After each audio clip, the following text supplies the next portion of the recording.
All right, the quick tip for today is on the semi-western forehand, and this is for those of you that are already using the semi-western. If you're not familiar with it, stay to the end of the video and I'm going to do a little breakdown demonstration. The mistake that I want to correct with this quick tip challenge is to look to see if you're rolling the racket over in the backswing kind of like a rainbow, and stop doing that. We want to get the orientation of the racket more or less coming down before we go forward, and this is the tip that I can give you to get there. Remember when we picked the racket up off the ground the first time somebody said, hey, let's try the semi-western? Well, you picked it up off the ground, the face of the racket was looking down.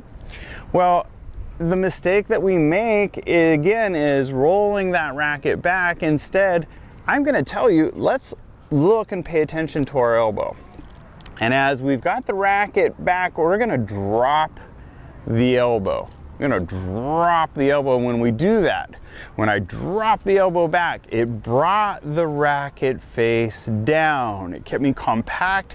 I didn't extend my arm too early. I'm going to extend it into the ball. But as I drop the elbow down, now I can do this little rotation, this ulnar deviation, which we talked about in my other videos, before I step into the ball and swing.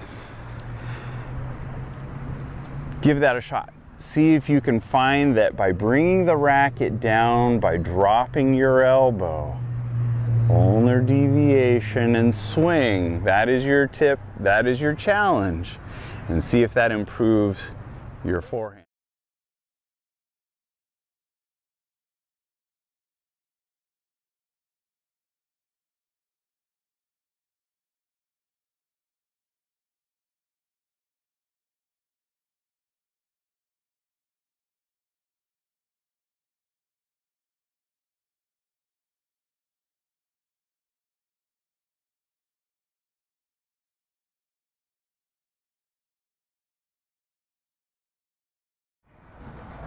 Okay, if you've stayed to this portion of the video, you want to look at how I break down somebody who is just starting out and wants to pick up the semi-western and the fundamental path of the racket. And here's some practice points for you. Again, how do we find that landmark? Well, if you're just lay your racket down on the ground and you reach down and pick it up, it's flat out in front of you, kind of like you were holding a frying pan. It's the fourth bevel over where your knuckles should be and your hand should be on top. Now, I use references, and when the path of the racket in your preparation, it needs to be up. And what I like to do is kind of like if you were hanging a picture or if you were putting your racket up on the wall. So it gives you something easy to remember. And this is your travel position. This is your position that you put the racket in as you're moving to get set to a ball, as you separate your arms.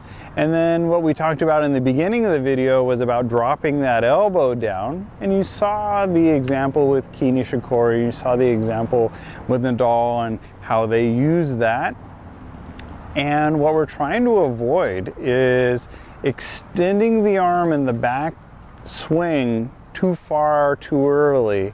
We do extend the arm, but it happens later in the swing. So using that example again about fence. Well, if I've got a fence that I can practice on, as I step out with my right leg towards the fence, I'm just going to put the racket up on it. And that helps me right away just get used to that motion of getting the racket up on the fence and it's at an angle. Now, if I give myself a little room, this helps, because as I get it on the fence and I drop my elbow down, the racket is back to where I found that landmark grip. Fence, slide or drop the elbow down, and you can almost imagine, well, I'm bouncing a basketball at this point. Let's do that again. Fence, it's my travel position. I'm ready to swing, I'm getting ready, My backswing is dropping by lowering the racket, by bending my elbow and dropping it back. And then as I swing forward, the racket opens itself up. I don't want to turn the racket level and then swing forward. I need to keep it down. And as I do that ulnar deviation, that little bit of supination, the racket travels behind my hand. That's that whipping motion. And then I'm coming up into the ball. The racket will open itself up. But the practice point really is that. Fence, slide by bending the elbow and getting the racket down. The racket remains on this side. As I step forward, that ulnar deviation, and then the racket comes through. We want to avoid the windshield wiper movement. And the reason is, it's very difficult to have an open racket and to put the topspin that we're desiring if I'm trying to time a ball at that point and then I'm going to brush it that way. Extremely difficult, and my energy is going away from me. There's something else that we can look at, and it's the position of the ball. Let me grab 3 balls here. And if I lay these out into the court, I want to show you that when the racket face is flat, that's about contact point for this example. So with a Continental Grip, straight up and down, there it is. That's my contact point. Let's go to Eastern. So Eastern, where is my racket face? More or less flat, it's a little bit further out in front. And Semi-Western, fence, elbow bends, ulnar deviation. Look, it's much further ahead. So for the Semi-Western, I need to be taking that racket further out in front of me, and the ball strike is much earlier than the other two. Continental, it's kind of late. Eastern, it's right in between. Semi-Western, it's way out in front where I'm making that contact, and that allows me to brush the ball, making that topspin.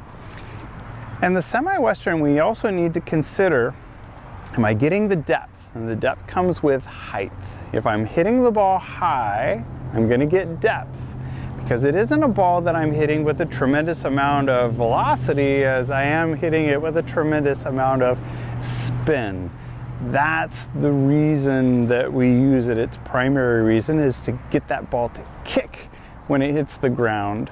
And it's not a grip that I like to teach anybody at the get-go. If you come to me and I'm working with you, you need to learn the Continental Grip and be an expert at that before we move on to the Eastern.